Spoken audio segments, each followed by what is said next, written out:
saludamos al licenciado Matías Abad, gobernador de la provincia de La Suay. Bienvenido, señor gobernador.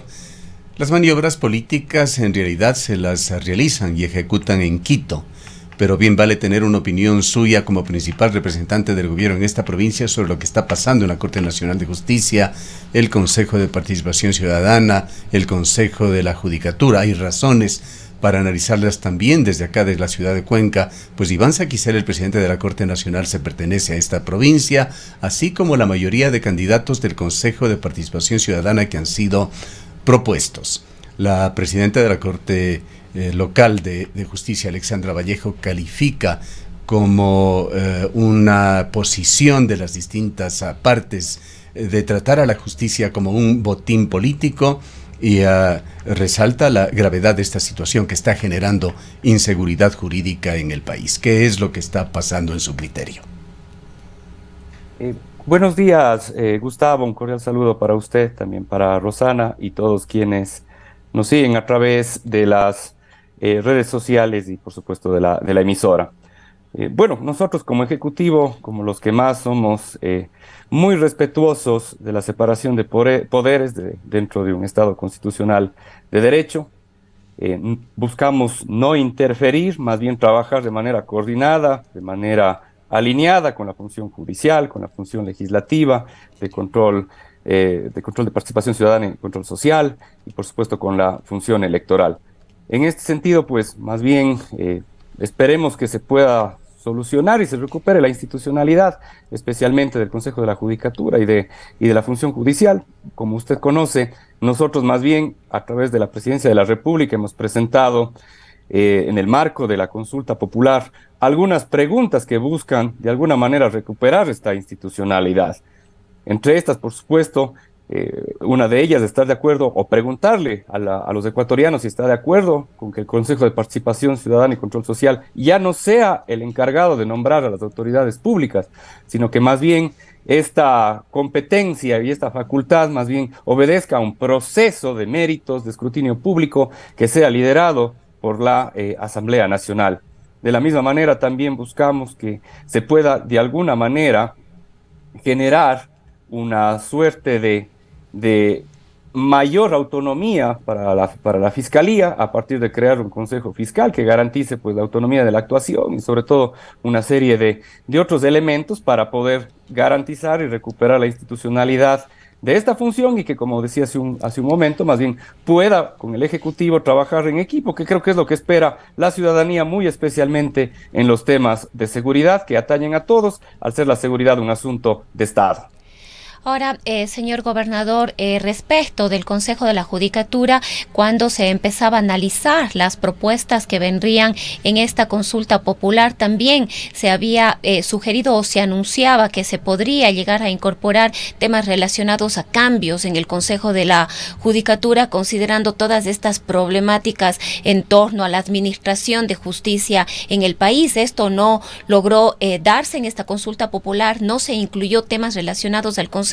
No obstante, sería importante conocer si en la mira del gobierno nacional hay alguna necesidad de hacer cambios en este consejo sobre su estructura, sobre su organización, o en este caso estarían ustedes de acuerdo que todo esto pase a manos de la Asamblea Nacional. Me refiero a propósito de lo que se está planteando en la consulta popular, que ya no sea el Consejo de Participación Ciudadana, sino que sea a través de la Asamblea, es decir, estaría en la Asamblea Nacional o ella tendría las competencias de designar, en este caso, a las autoridades de control, pero también de la justicia, como es el caso del Consejo de la Judicatura.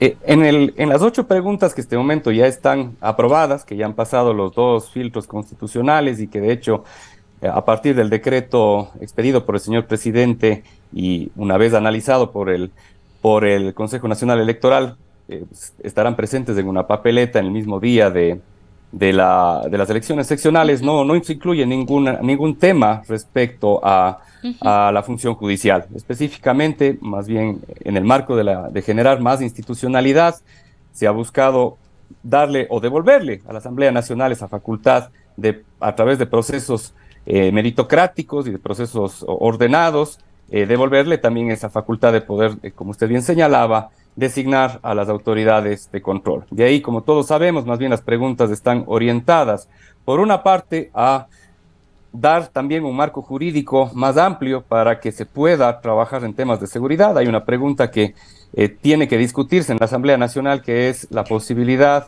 de que las Fuerzas Armadas puedan acompañar a la Policía Nacional. En este momento, como todos conocemos, las Fuerzas Armadas tienen competencias muy específicas y muy limitadas para participar en la seguridad ciudadana. Lo que se busca, y esperemos que la Asamblea así lo resuelva, es que las Fuerzas Armadas puedan acompañar no únicamente en el control de armas, sino también en una serie de otras acciones de inteligencia y de trabajo conjunto. También otras preguntas buscan fortalecer el sistema de partidos, fortalecer también el sistema democrático, de hecho, elevando de alguna manera los requisitos para poder tener partidos políticos, y finalmente otras preguntas buscan también precautelar el medio ambiente y dar un alcance adicional y un marco normativo adicional para la gestión de todos los temas ambientales. Señor gobernador, volviendo al tema de la falta de seguridad jurídica y los efectos que las decisiones políticas están generando, apelando también a su calidad de académico y analista, entendiendo las restricciones que usted tiene para manifestarse sobre algunos temas por la función oficial que actualmente cumple.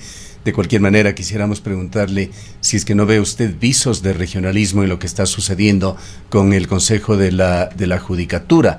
Entendemos que al momento la Corte prácticamente está dando la espalda a Iván Saquicela y podría presentarse una nueva terna sin que en esto sume la voluntad de Iván Saquicela.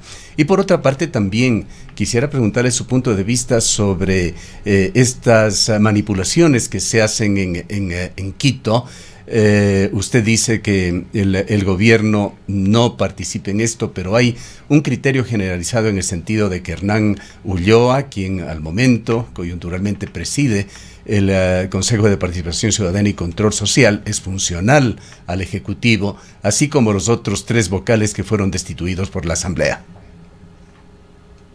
Bueno, en estricto sentido, creo que el tener un Consejo de Participación Ciudadana y Control Social como que se opone a la tradición institucional de este país, ¿no? En ningún caso, pues, hemos tenido una entidad alterna que genere o tenga esa competencia de designar autoridades de control y generar procesos de seguimiento y fiscalización de estas mismas entidades. En este sentido, pues, siempre va a estar sujeto, y no estoy diciendo que tenga que ver el consejero que usted hace referencia con el gobierno, pero siempre va a prestarse esta misma estructura institucional para tener de alguna manera injerencia con los partidos políticos, que tengan también de alguna manera presiones de algunos frentes. Yo creo que la Asamblea Nacional es una entidad colegiada mucho más amplia, mucho más representativa de la política y de las fuerzas políticas a nivel nacional. Yo creo que estoy bastante de acuerdo con cómo se ha planteado la consulta popular, en el sentido de que, incluso sabiendo que el propio partido de gobierno no tiene mayoría en la Asamblea, pero, como digo, es más representativa esta institución, esta función de las diferentes fuerzas políticas a nivel provincial y a nivel nacional, y, como digo, una estructura tan pequeña que desde el inicio siempre ha tenido cuestionamientos, se opone a toda tradición institucional de la estructura del Estado en este país, y de la misma manera siempre va a estar sujeta a presiones y a vínculos políticos que no son deseables, especialmente teniendo esta delicada función de nombrar autoridades de control. Ahora, señor gobernador, hablando de la consulta popular que se viene de manera paralela con las seccionales de febrero de 2023, en estos días estaba prevista para ayer, si no me equivoco, la visita de el señor ministro de Gobierno, Francisco Jiménez, quien de última hora canceló su visita. Entendemos que el objetivo era precisamente promocionar, promover y anunciar esta consulta popular aquí en la ciudad. ¿Puede comentarnos qué pasó? Sí, justamente hasta la tarde anterior estaba confirmada la venida del señor ministro de Gobierno a fin de poder cumplir con una agenda académica, de una agenda también con los sectores productivos, también con la sociedad civil organizada, y empezar a discutir, ¿no? Finalmente esto no es ningún tipo de imposición. Lo que tiene que la ciudadanía es conocer las preguntas, entenderlas, procesarlas, analizarlas, y finalmente, pues serán todos los ecuatorianos los que se pronuncien en las urnas, en las, como usted bien señala, elecciones seccionales que se vienen. Sin embargo, a último momento tuvo una delegación del señor presidente y no pudo venir el señor ministro.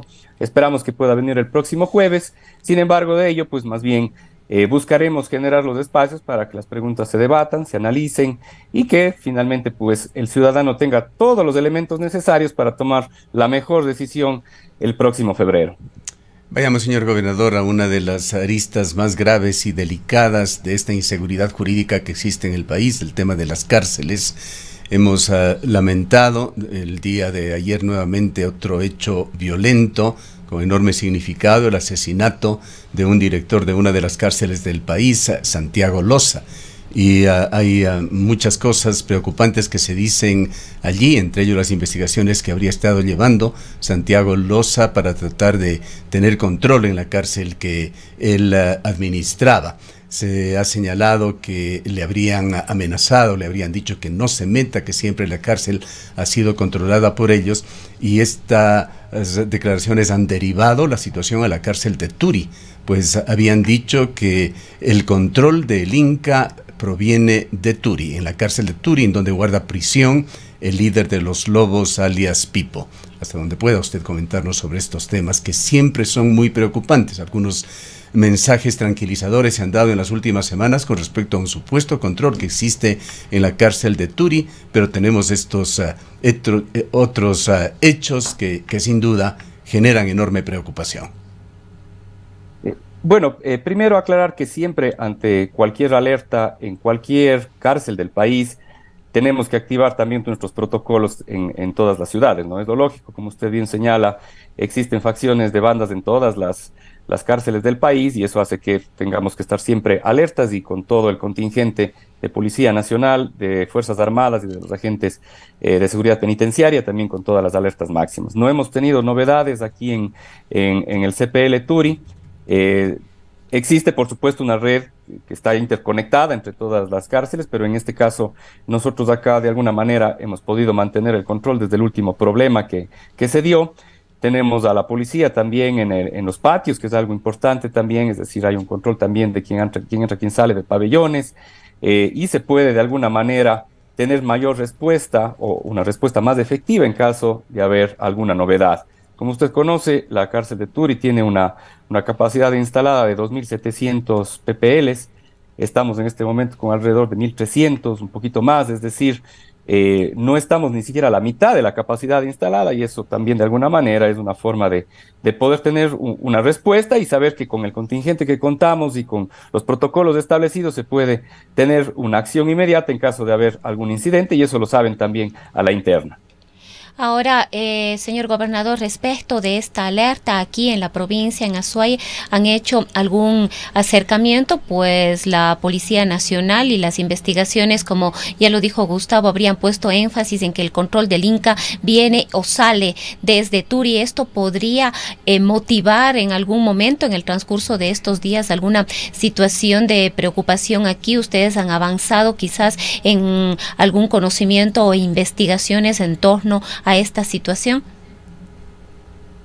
La SNAI, que es la entidad competente para la administración de las cárceles, tiene por supuesto también una unidad de inteligencia penitenciaria que está constantemente identificando, mapeando y con ello también generando los traslados, ¿no? Usted como bien conoce, generalmente las disputas, los problemas dentro de las cárceles ocurren cuando están dos grupos de poder que luchan por el liderazgo dentro de cada una de las cárceles, ¿no? En este sentido, más bien se ha procurado, como decía, generar condiciones para que no se den este tipo de conflictos aquí y también, por supuesto, cuando hay alguna alerta a nivel nacional, también estar presentes. Tengamos incluso el dato de que en las semanas anteriores que hubo este gran problema en la penitenciaría del Litoral, también la situación acá estuvo tranquila y controlada, como digo, tanto por la forma como está administrado el grupo de PPLs, así como la respuesta que se puede tener como Policía Nacional y Fuerzas Armadas, que lo saben a la interna, y de la misma manera por toda la generación de las condiciones para no estar en un espacio de hacinamiento, sino más bien con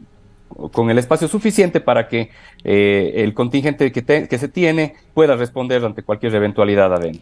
En materia de agentes penitenciarios, ¿cuál es la situación en la cárcel de Turi? Quizás de estos 1.300 que acaban de incorporarse y que están siendo trasladados a los distintos puntos del país, a los centros de rehabilitación del país, ¿también llegarán a Cuenca? Sí, sin duda.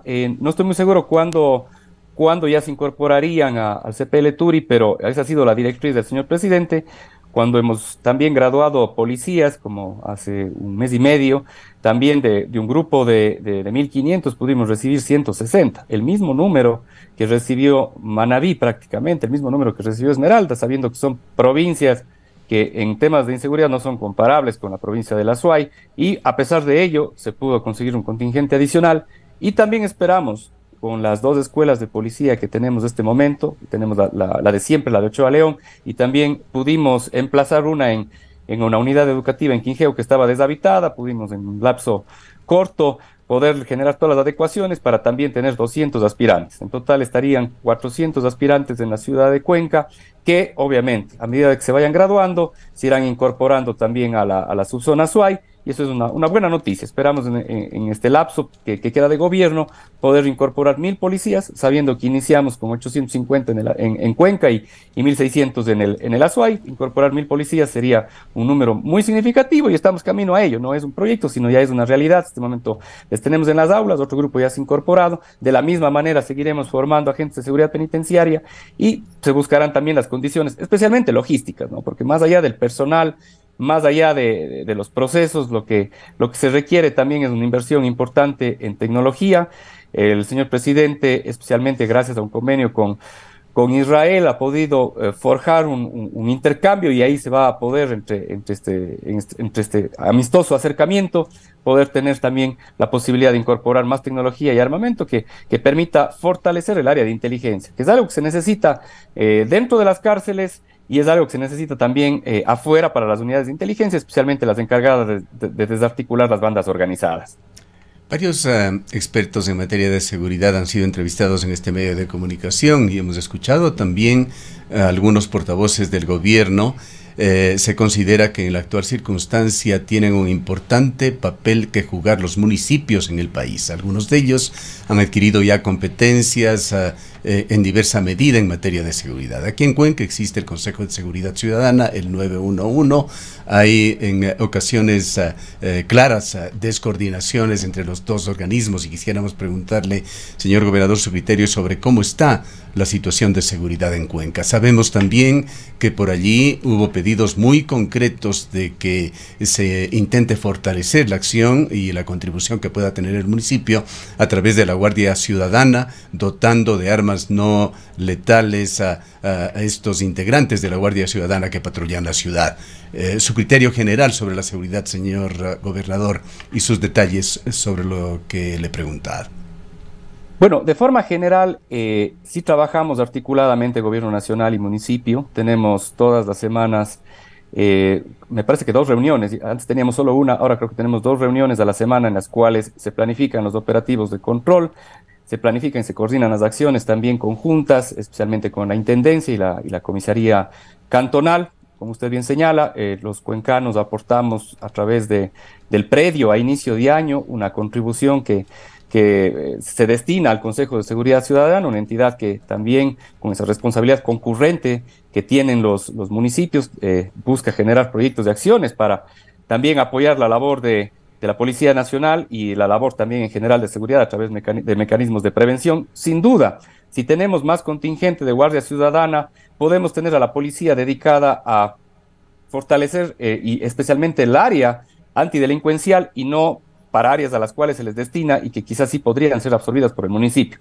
Hablo puntualmente retiro de libadores, hablo puntualmente también el tema de vehículos, control de vehículos, de motos, y también todo lo que tiene que ver en algunos casos con violencia intrafamiliar. En este sentido, pues, si tenemos más guardias ciudadanas y delegada, digamos, toda la administración del espacio público, escándalos en la vía pública, retiro de libadores, y esa competencia la puede asumir de mejor manera el municipio, pues obviamente tenemos más contingente policial para destinarlo a la actividad que todos esperamos, que es la lucha contra la delincuencia. Y por supuesto también estamos apoyando, yo mismo he recogido un trámite que está desde hace algunos años, 4 o 5 años, sin gestión todavía, que es esa posibilidad de que la Guardia Ciudadana pueda tener armas no letales. En este momento, como ustedes conocen, no tienen ni siquiera un tolete, sino es el uniforme y con ello pues no es suficiente, pero yo mismo me estoy apropiando de este proceso, recuperándolo en las instancias anteriores y buscando que finalmente se dé la aprobación en el Ministerio del Ramo. Una de las críticas fuertes que se hacen a los sistemas de seguridad en Cuenca, señor gobernador, que no escaparán a su conocimiento, es en cuanto al tiempo y a la eficiencia con la que se atienden a las emergencias. Frecuentemente nos llegan quejas en este sentido a los medios de comunicación. Ahí es importante precisar que no necesariamente es el ECU 911 la entidad que se demora en el proceso. A veces, como usted conoce, alguien llama al ECU 911 y lo que hace esta institución es derivar a la organización competente, a la institución que tiene la facultad de atender las emergencias. Si es que es un tema de un accidente, pues lo hará a bomberos o a Cruz Roja. Si es que es un tema delincuencial, lo hará a la policía. Si es un tema de escándalo en la vía pública, en primera instancia lo hará a la Guardia Ciudadana. En muchos casos, a veces la respuesta o la ineficiencia, por así decirlo, recae en una de las otras instituciones y no necesariamente en el ECU 911. De hecho, obviamente, y esto con la apertura del caso, si es que tienen alguna queja sobre alguna atención, nosotros mismos la receptamos en la gobernación. Yo mismo suelo dar a veces un acompañamiento para ver dónde exactamente fue el problema y saber ante cuál de las entidades presentar la queja o pedir cualquier tipo de aclaración, ¿no? Y en algunos casos es, como digo, una de las entidades de respuesta y no necesariamente el ECU 911, y en otros casos, pues por supuesto también hay que evaluar el desempeño de esta entidad. También hay que indicar que estén entrando en un proceso de fortalecimiento, también el ECU, están adquiriendo nuevas cámaras, están reemplazando las que estaban dañadas, están también en un convenio con el Consejo de Seguridad y la intención es que podamos tener más visibilidad de todo el territorio y por supuesto una mejor respuesta.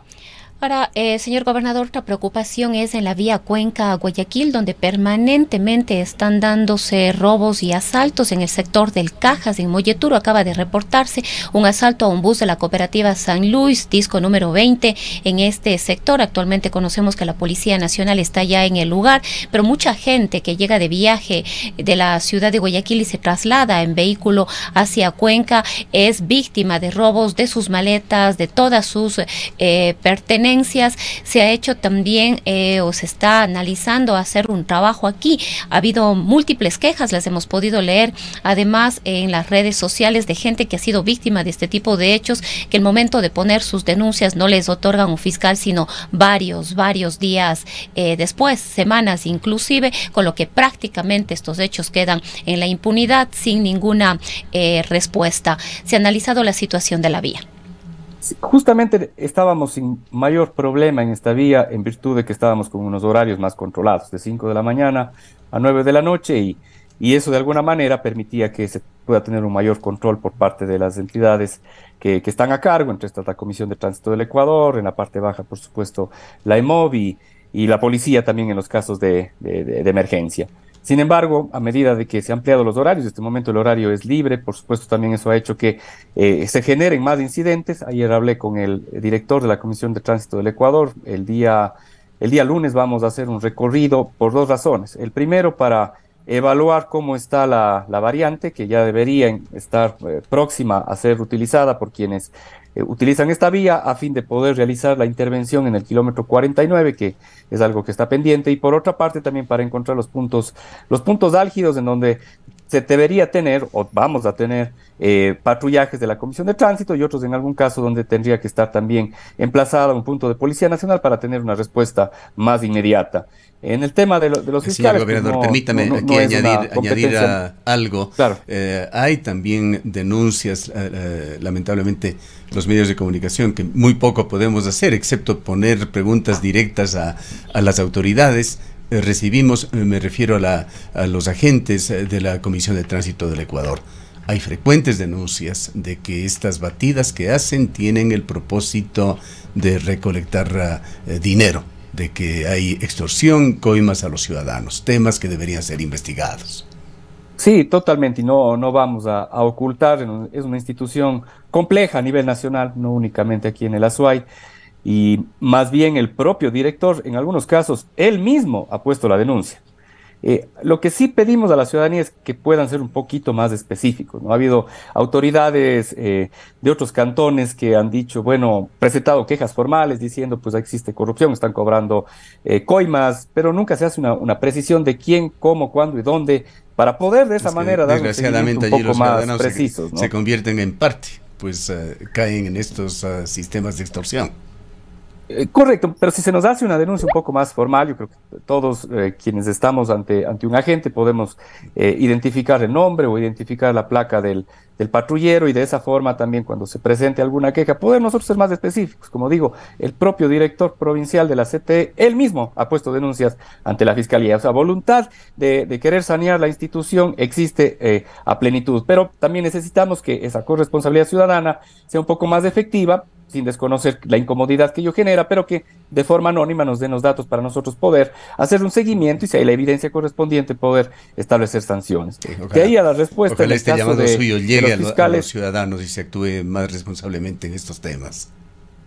Yo creo que podemos hacer un trabajo en equipo, yo creo que de eso se trata. Todos queremos sanear esta institución, como digo, tiene muchos problemas a nivel nacional, queremos que en el ASUAI sea un referente, y para ello necesitamos también en equipo poder tener más información, y nosotros estaremos con el director de la CT poniendo las denuncias particulares ante la autoridad competente para que existan las sanciones respectivas. Y respecto un poco al tema de los fiscales, pues ahí más bien no recae en una competencia nuestra, y voy a hablar más bien con el doctor Amoroso, que siempre trabajamos bastante en equipo, especialmente por los temas de los operativos antidelincuenciales, y más bien le voy a indicar que existe un poco esta inquietud ciudadana de que no hay una respuesta oportuna por parte de la Fiscalía para poner las respectivas denuncias. Quedándonos en Molleturo, señor gobernador, hay otros temas delicados que se han dado allí, que incluso han generado pérdida de vidas, atentados a bala. Se ha atribuido en términos generales a enfrentamientos entre promineros y antimineros, y efectivamente se sabe que hay una división allí en la población. Se lo atribuye esto a actividades mineras ilegales, así se dice, pero no hay pruebas claras. Sectores antimineros señalan que esto es falso, que las características de esas minas no dan siquiera la posibilidad de actuar así, etcétera, etcétera. Pero todos son, digamos que, informaciones sin mayor sustento, sin una investigación a fondo, y esta especie de opacidad que existe con respecto a qué mismo está sucediendo en Molleturo. Esta falta de un diagnóstico claro solo contribuye a la especulación, a incentivar y a facilitar que este tema sea usado como argumento en favor o en contra de la minería, pero no hay respuestas claras. ¿Qué ha pasado con estos incidentes? ¿Qué se ha investigado? ¿Hay o no minería ilegal en Molleturo, señor gobernador? ¿Quiénes están actuando para generar estos actos de violencia? Bueno, en realidad nos hemos reunido varias veces por este tema, en equipo también con el Defensor del Pueblo. Nos hemos reunido con varios grupos de Molleturo, incluso grupos que antes de alguna manera tenían fricciones entre ellos. Ahora más bien todos están del mismo lado, y del lado también institucional de apoyar también a la policía, ¿no? Siempre hay una relación compleja, ¿no? Usted como el que más conoce. Sin embargo, más bien de alguna forma ahora hay una suerte de consenso entre todos, entre obviamente el gobierno, entre la Defensoría del Pueblo, entre varios sectores también que están preocupados porque ya este tema ya ha escalado a un nivel de conflictividad más difícil, y más bien, entre otras cosas, el diagnóstico que tiene la propia gente de Molleturo es que en la mina de Río Blanco se continúa haciendo minería ahora de manera irregular. Recordemos que existe una prohibición, una sentencia que impide que las Fuerzas Armadas estén en ese territorio, y por ende de alguna manera se complica también la labor de control. Sin embargo, estamos buscando los caminos legales, estamos trabajando nuevamente de forma muy coordinada con la Defensoría del Pueblo, con la propia comunidad, para tener los elementos suficientes y empezar a hacer una suerte de intervenciones en estos lugares que, según los grupos que se han acercado a conversar con nosotros, son la fuente del conflicto, ¿no? La actividad minera que se realiza todavía en la mina de Río Blanco, que, como usted conoce, fue suspendida. Y una pregunta final, señor gobernador, sobre ofertas que se han hecho a la ciudad de Cuenca. No vamos a hablar en términos generales sobre la precaria vialidad de la SUAI, tema que nos tiene y a usted también permanentemente ocupados, pero sí sobre un proyecto concreto sobre el cual se esperan respuestas concretas. Desde la Cámara de Industrias, que ha sido la principal fuente para informar sobre este tema, se ha dicho que hay la voluntad política del presidente, del ministro de Obras Públicas, David Herrera, del señor Salas de la Secretaría de Proyectos Público-Privados de apoyar el proyecto de esta nueva vía, de esta autopista desde Biblián hacia Guayaquil, pero no han habido en los últimos tiempos informaciones oficiales que así lo confirmen. ¿Qué nos puede decir usted sobre cómo marcha este proyecto? ¿Qué sustento hay? ¿Hay efectivamente en el presupuesto 2023 alguna previsión para los estudios de factibilidad de esta autopista? Justamente yo estuve en la reunión en la cual el presidente de la Cámara de Industrias le entregó al señor presidente esta suerte de borrador, ¿no? Porque no es ni un anteproyecto, pero sí una suerte de trazado, de posible trazado, que permitiría generar una conexión entre Cuenca y Guayaquil de forma mucho más rápida y de forma mucho más segura, ¿no? Un trazado que considera también la geografía para que no existan los problemas que generalmente existen en las otras vías y muy especialmente en Moyeturo, como todos conocemos.